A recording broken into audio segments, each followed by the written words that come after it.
성령이 아시아에서 말씀을 전하지 못하게 하시거늘 그들이 부르기아와 갈라디아 땅으로 다녀가 무시아 앞에 이르러 비두니아로 가고자 했으되 예수의 영이 허락하지 아니하시.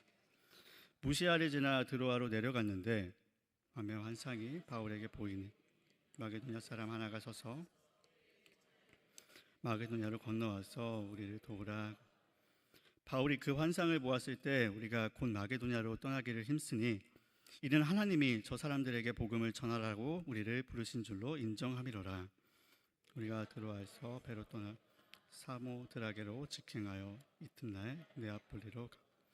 거기서 빌립보에 이르니 이는 마게도냐 지방의 첫 성이요 또 로마의 식민지라. 이 성에서 수일을 유하다가 시길에 우리가 기도할 곳이 있을까 하여 문밖 강가에 나가 거기 앉아서 모인 여자들에게 말하는.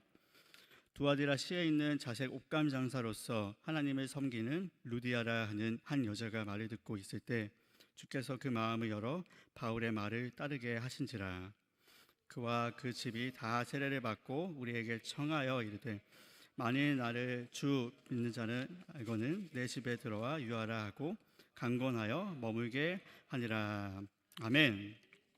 이 시간 우리 교회 러시아 예배부를 담당하고 계시는 윤보석 간사님 나와서 우리는 전하고 하나님이 역사하십니다 라는 제목으로 말씀 전해주실 때 큰 은혜 받으시기를 바랍니다.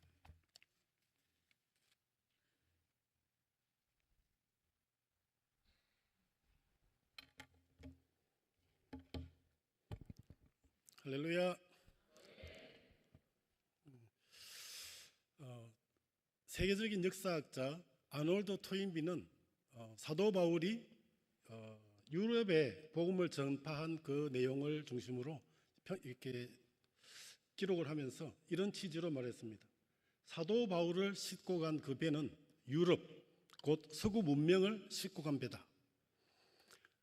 우리는 지금 역사를 알고 있기 때문에 사도 바울을 통해서 유럽이 복음화되고 유럽 문명이 변하고 세계화되는 이런 과정을 알고 있습니다. 그러나 그 당시 사도 바울이 그 작은 배를 타고 에게해를 건너서 마게도니아, 유럽 쪽으로 건너갈 당시만 해도 이런 것을 아마 기대하지는 못했을 것입니다. 그런 것을 알지도 생각지도 못했을 것입니다. 종교의 자유를 얻기 위해서 메이플라워를 타고 아메리카로 건너갔던 그 사람들에게 있어서 그들의 이 행동 하나가, 그 항해가 인류 역사, 미국의 역사를 바꾸고 이 세계 역사를 바꿀 것이라고 아마 생각지 못했을 것입니다. 그리고 약 140년 전에 언더우드 선교사님과 아펜젤러 선교사님을 태우고 한국에 들어온 그 배가 우리 한국 역사를 이렇게 바꿀 줄 누가 알았겠습니까? 아펜젤러 선교사님이나 이 언더우드 선교사님께서 지금 이렇게 짧은 시간에 한국이 이렇게 크게 복음화되고 될 것이라고 아마 상상 자체를 아마 못했을 것입니다. 그러나 하나님께서는 그 작은 순종들을 받으시고 역사를 바꾸는 그런 놀라운 역사를 이루셨습니다. 오늘 본문이 바로 이 아시아에서 복음을 전하고 있는 사도 바울을 유럽으로 인도하고 계시는 하나님의 손길을 보여주는 장면입니다. 오늘 본문을 통해서 하나님께서 전도의 길을 어떻게 인도하시고 또 사람을 준비하시고 어떻게 축복하시는가 이런 부분을 살펴보고자 합니다. 첫 번째는 하나님께서 복음의 길을 여신다는 것입니다. 6절 한번 보시겠습니까? 성령이 아시아에서 말씀 전하지 못하게 하시거늘. 처음 이 부분 읽으면 참 의아합니다. 분명히 사도 바울은 복음을 전하고 싶었고 자기가 그렇게 아시아 지역을 사랑하고 섬기고 싶었습니다. 그곳에 분명히 복음이 필요했고 복음을 전하는 것은 하나님의 뜻입니다. 그런데 본문에 보면은 성령께서 그 길을 막으셨다고 말하고 있습니다. 7절에 보니까 또 예수의 영이 허락지 아니하시는지라 이렇게 말하고 있습니다. 두 번이나 분명한 방향으로 하나님께서 이 길을 막고 있다는 것을 사도 바울이 느낄 정도로 사도 바울은 정말 편만하게 아시아에 복음을 전하고 싶은 그런 마음이었을 것입니다. 그런데 하나님께서 또 막으셨다는 것입니다. 근데 여기서 우리가 한 가지 좀 조심해야 될 것은 복음 사역을 하다가 좀 어려움이 있다거나 문제 생기면 성령께서 막으시는구나 이렇게 해석하면 좀 곤란합니다. 사실은 우리가 기도가 부족해서 아니면 또 준비를 잘못해서 막히는 경우도 있고 또 영적인 역사에는 사탄의 방해가 있습니다. 믿음으로 또 기도로 돌파해야 될 경우가 대부분입니다. 그런데 오늘 본문에는 분명히 성령께서 막으셨다고 말하고 있습니다. 분명히 사도 바울이 잘못된 선택을 한 것이 아닙니다. 그는 정말 사랑으로 어떻게든 한 영혼에게도 이라도 복음을 더 전하고자 아시아에 편만하게 복음을 전하고자 하는 그 목적과 순수한 목적 가운데 복음을 전했습니다. 어려움이 있었지만 또 그걸 극복하고자 또 다른 도시로 전거했습니다. 그러나 분명하게 느껴지는 것은 이것이 성령께서 막으시는구나 할 정도로 느껴질 만큼 이 길이 막혔다는 것입니다. 그리고 그런 가운데 사도 바울이 아마 기도하는 가운데 잠이 든 것 같습니다. 그때 하나님께서 9절에 보시면 환상을 보여주셨다고 말하고 있습니다. 그 환상 속에서 마게도냐 사람이 마게도냐 사람이 어떻게 생긴지는 잘 모르겠지만 분명히 본인의 말로 마게도냐로 건너와서 우리를 도우라 이런 말을 전하고 있습니다. 이것이 사도 바울에게는 하나님의 뜻이구나 하는 분명한 뜻을 깨닫게 된 것입니다. 그래서 그는 10절에 보니까 이는 하나님이 저 사람들에게 복음을 전하라고 우리를 부르신 줄로 인정함이라. 그러니까 하나님께서 우리의 길을 인도하시고 계신다는 것을 깨닫고 적극적으로 순종했다는 것입니다. 자기는 이 아시아 복음 전파가 익숙하고 가깝고 또 애정도 많은 사람들입니다. 그래서 어떻게든 이곳에 복음을 전하고자 했는데 하나님께서 막으셔서 유럽으로 인도하신다는 것을 깨닫고 바로 순종해서 그 길을 따라갑니다. 여기서 우리는 사도 바울의 자세를 배울 수 있습니다. 분명히 복음을 사랑하고 어려움이 있더라도 어떻게든 또 복음을 전하고자 하고 애쓰는 모습, 그러면서도 하나님의 인도하심을 구하고 하나님의 인도하심이 있을 때는 분명히 순종하는 그런 놀라운 모습을 볼 수 있습니다. 하나님께서는 이런 바울을 마게도냐로 또 마게도냐에 있는 첫 성인 빌립보로 인도하였습니다. 빌립보에 도착했을 때 사도 바울의 심정은 어땠을까요? 이제 성령께서 나를 이곳에 인도하셨으니까 아마 많은 사람들이 복음을 기다리고 있을 거야. 이제 가서 복음을 전하기만 하면 이 유럽이 변화될 거야. 아마 그런 기대를 했을지도 모르겠습니다. 그런데 12절에 보시면요, 이 성의 수위를 요하였다. 그러니까 도착해서 보니까 생각보다 만만치 않은 거예요. 빌립보가 가장 큰 도시고 그 유럽의 첫 도시인데 로마 식민지였고 복음을 전할 장소도 없고, 사도 바울은 보통 항상 보면은 큰 도시에 가서 유대인의 회당이 있는 곳에서 강론하면서 복음을 전파했습니다. 이게 사도 바울의 선교적인 전략이었고 전도 전략이었습니다. 그런데 빌립보에 가니까 아마 회당도 없고 전도할 곳도 마땅치 않고, 자기는 이제 성령께서 인도하셨으니까 이제는 뭔가 잘 될 것 같은데 사람들이 아무도 없고 좀 이렇게 며칠 기다렸던 그 사도 바울의 심정은 아마 말로 형언하기 힘들었을 것입니다. 사도 바울같이 열정적이고 정말 1분 1초를 다투는 그런 열정적인 복음 전사에게 며칠을 그냥 아무 할 일 없이 기다렸다는 것이 만만치 않았을 것입니다. 그런 하나님께서는 그를 강가로 인도하셔서 그곳에서 루디아라는 한 자매님을 만나게 하십니다. 분명히 시작이 너무도 초라해 보이고 유럽 선교라는 엄청난 그런 비전 가운데 출발했는데 분명히 성령께서 인도하시는 길이었는데 가보니까 아무것도 없고 한 사람에게 복음을 전한다는 것이 바울 성격상 아마 쉽지 않았을 것으로 생각됩니다. 그럼에도 불구하고 그는 그 루디아에게 복음을 전하고 그를 통해서 놀라운 복음 역사가 일어나게 됩니다. 여기서 우리가 두 번째로 생각할 수 있는 것은 하나님께서 사람을 예비하신다는 것입니다. 사도 바울이 정말 원대한 유럽 선교를 꿈꾸고 갔지만 그곳에는 많은 사람들이 기다린 것이 아니고 하나님께서 예비하신 한 사람 루디아가 기다리고 있었습니다. 그들의 만남은 우연처럼 보였지만 하나님께서 예비하시고 준비하신 유럽 선교라는 원대한 일을 이루는 첫 단추로 루디아 자매를 준비시키신 것입니다. 그들의 만남은 우연이 아니라 하나님의 예비하심이었고 하나님의 전략이었습니다. 하나님께서는 항상 복음 역사를 이루실 때 한 사람을 귀하게 여기시고 한 사람을 통해서 역사하십니다. 하나님께서 인류 구원이라는 원대한 방향 가운데 하신 일이 무엇입니까? 75세나 된 늙은 아브라함 한 사람을 부르셨습니다. 예수님께서도 항상 한 영혼을 귀하게 여기시고 잃어버린 한 영혼을 찾고 찾으시는, 한 마리 잃은 양을 끝까지 찾으시는 선한 목자이십니다. 예수님께서는 이 삭개오 한 사람을 만나주시고 그 집에 유하시고 교제하셨습니다. 사마리아의 그 떼약 배달해서 사마리아인에게 복음을 전하시고 그를 통해서 사마리아 지방을 복음하셨습니다. 그리고 그라사 지방에 한 광인을 만났을 때는 그 한 사람을 구원하기 위해서 돼지 2,000마리를 희생하셨습니다. 하나님은 항상 한 사람을 통해서, 순종한 한 사람을 통해서 원단 역사를 이루십니다. 이 루디아 한 사람을 통해서 빌립보 교회가 형성되었고, 빌립보 교회는 사도 바울의 선교 역사에 아주 중요한 역할을 하는 가장 충성되고 협력하는 귀한 교회가 되었습니다. 15절을 보시겠습니다. 저와 그 집이 다 세례를 받고 우리에게 청하여 가로되 만일 나를 주 믿는 자로 알거든 내 집에 들어와 유하라고 강건하여 있게 하니라.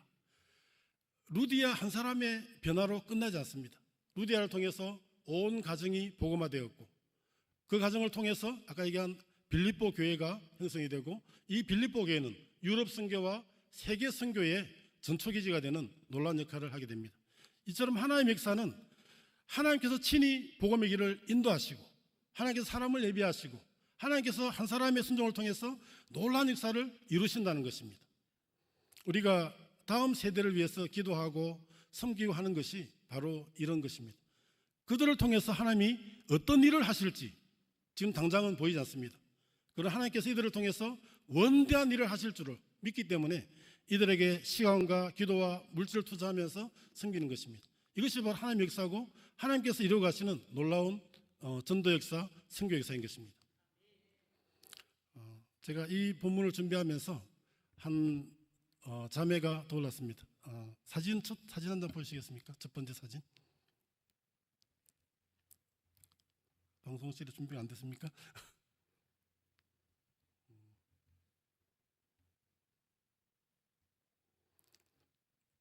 방송실에 준비가 안 된 것 같습니다. 제가 사진에서는 좀 설명이 조금 힘들긴 한데 이번 부활절 행사를 마치고 제가 섬겼던 예카체린부르크에 있는 한 자매에게서 사진이 한 장이 왔습니다. 이분들이 이 사진입니다. 보시면 이분들이 부활절 행사 때 특송을 하고 기념 촬영한 사진입니다. 첫 번째 사진에서 오른쪽에서 두 번째 자매 보시면요, 이분이 율리아라는 자매인데 지난번 제가 간증할 때 제가 러시아가 너무 힘들어서 포기하고 싶었을 때 사명감을 가지고 도왔다는 행적 기억나십니까? 바로 이 자매가 제 아내에게 그런 자매였습니다. 우리 아내가 러시아를 너무 힘들어가지고 포기하고 싶을 때 이 자매를 만났는데, 이 자매가 사명감을 가지고 도와서 제 아내가 러시아를 정복하고, 이 자매는 또 예수님을 믿게 되고 제자로 자라서 이 자매를 통해서 온 가정이 변화되었고, 할머니와 할아버지, 부모님까지 다 변화되었고, 그 중에 이 자매의 남편이 바로 지금 현재 뒤에 사진에 나오는 교회 목회자입니다. 그래서 이분이 사모님이 되어서 이 교회를 섬기고 있습니다. 그런데 이 십자가에서 오른쪽에 세 명은 제가 아주 너무도 잘 아는 분입니다. 누구냐고 묻길래 아무리 세월이 지나도 너희들 모르겠냐 이렇게 답을 했습니다. 그랬더니 하는 말이 오른쪽 세 명은 그렇다 치고 왼쪽 세 명, 아이까지 네 명을 알겠냐고 묻는 거예요. 그래서 내가 아무리 봐도 기억도 안 나고 본 적이 없는 사람인 거예요. 그래서 내가 모르겠다고 했더니 두 번째 사진 한번 보여주시겠습니까? 체크를 해주면서 그 빨간색으로 체크된 두 명이 첫 번째 사진에 그 십자가 왼편에 있던 두 명 부부가 되었다는 것입니다. 그리고 세 번째 사진을 보여주시겠습니까? 세 번째 사진 체크한 요 분이 첫 번째 사진에 제일 왼쪽에 분이라는 거예요. 나중에 보시면 자세가 좀 비슷합니다. 세월이 지나도 자세가 좀 비슷한 것을 보고 알게 되었습니다. 그런데 중요한 것은 뭐냐면 저희가 이분들을 초청도 하고 이런 행사도 초청도 하고 기도하고 섬겼지만 저희들이 나올 때까지 이분들 예수님을 믿지 않았습니다. 그래서 저희가 기도하고 있었지만은 또 다시는 세월이 지나다 보니까 잊어버리고 기도도 끊기고 그냥 어떻게 보면 마음을 비운 그런 상태였는데, 세월이 26년 지나서 지금 보내온 사진에 이렇게 충성된 그런 신자가 되어서 이렇게 섬기고 있는 모습을 볼 때 정말 하나님께서 얼마나 놀랍게 역사하시는가. 우리는 복음의 씨를 뿌리고 기도하고 하지만 사람을 변화시키는 것은 우리의 힘으로 되지 않습니다. 우리가 아무리 합리적이고 논리적으로 설교를 해도 또 설명을 해도 또 제가 속했던 선교단체는 대학생들 선교단체라 그냥 하나님이 천지를 창조하시니라 믿어라 이렇게 하면 안 믿기 때문에 창조론과 진화론을 비교하고 정말 합리적으로 과학적으로 이렇게 설명하는 그런 단체, 그런 데 훈련받았습니다. 아주 정말 웬만한 사람들과는 말싸움에도 안 질 정도로 아주 합리적이고 논리적으로 설명을 해도 결국은 사람이 복음을 받아들이고 변화되는 것은 성령의 역사, 하나님의 역사라는 것을 많이 깨닫게 됩니다. 정말 이들에게 그렇게 열심히 복음을 전하고 했는데도 불구하고 정말 예수 믿지 않았고, 제가 나오고 나서 지금 세월 지날 동안 잊어버리고 생각지도 안 하고 있었는데, 그 사진에 이렇게 변화되어서 함께 신앙생활하고 있는 모습을 볼 때 정말 얼마나 놀라운지, 하나님의 역사가 이렇게 놀랍다는 것을 깨닫게 되었습니다. 우리는 복음 역사를 생각할 때 우리가 얼마나 많이 열심히 전하느냐, 우리가 어떻게 하느냐, 이게 달려있다 생각하지만은, 물론 이제 하나님께서 그것을 충성 보시고 귀하게 여기시지만, 결국 사람을 변화시키고 역사하시는 분, 이 복음 역사를 인도하시는 분은 하나님이시고, 사람을 준비시키시고 열매를 맺게 하시고 크게 축복하시는 분은 하나님이시라는 사실입니다. 혹시 복음을 증거하시다가 또 가정 복음을 위해서 기도하시다가 낙심하신 분이 계십니까? 내가 열심히 기도하고 전도했는데 열매가 보이지 않으신 분이 계십니까? 여러분들이 뿌린 그 씨앗은, 여러분들이 그 흘린 눈물의 씨앗은, 기도의 씨앗은 지금 땅속에서 자라고 있습니다. 단지 보이지 않을 뿐입니다. 하나님의 때에, 우리 오전 예배 때 특송하신 것처럼 가장 합당한 때, 가장 선한 때 하나님께서 열매 맺게 하시고 풍성한 열매로 우리에게 갚아주실 것을 믿습니다. 여러분이 천국에 갔는데 어떤 분이 알지도 못하면서 오셔가지고 그때 예전에 장로님께서, 권사님께서, 지사님께서 저에게 복음을 전하시지 않으셨습니까? 그때 그것이 계기가 되어서 예수님 믿게 되었습니다. 당신은 안 왔지만 그때 그 초청이 마음에 남아서 내가 힘들 때 그 말이 기억나서 나중에 나와서 예수님 믿게 되었습니다. 덕분에 여기 왔습니다. 이렇게 감사하는 분들이 있을 줄로 믿습니다. 지금 당장 눈에 보이지 않을지라도 하나님은 역사하고 계십니다. 땅속에 심겨진 그 씨앗은 지금도 자라고 있는 줄로 믿습니다. 이것이 하나님의 역사고 하나님께서 이루어 가시는 전도 역사, 선교 역사인 줄로 믿습니다. 결론을 맺겠습니다. 우리가 사역을 감당하시면서 또 기도하시면서 낙심할 필요가 없습니다. 우리가 할 일은 말씀의 씨를 뿌리고 기도하고 사랑하고 섬기는 것입니다. 하나님께서 이루어 가실 것을 믿고 순종하는 것입니다. 그럴 때 하나님께서 친히 이 일을 이루실 줄로 믿습니다. 기도하시겠습니다. 하나님 아버지, 세계 선교를 원하시고 세상 만민을 구원하기 원하시는 하나님, 그 아버지의 마음을 드립습니다. 저희가 정말 하나님의 마음을 드리고 한 영혼을 귀하게 여기며 순종하기 원합니다. 우리를 통해서 많은 영혼들이 주께 돌아오게 하시고 세계 선교가 이루어지는 놀라운 역사를 이루어 주시기를 기도합니다.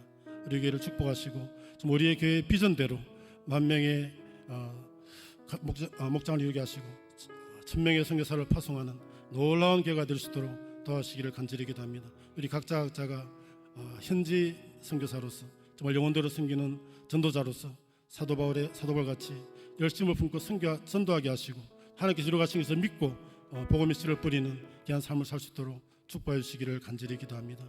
감사드리고 예수 이름으로 기도했습니다.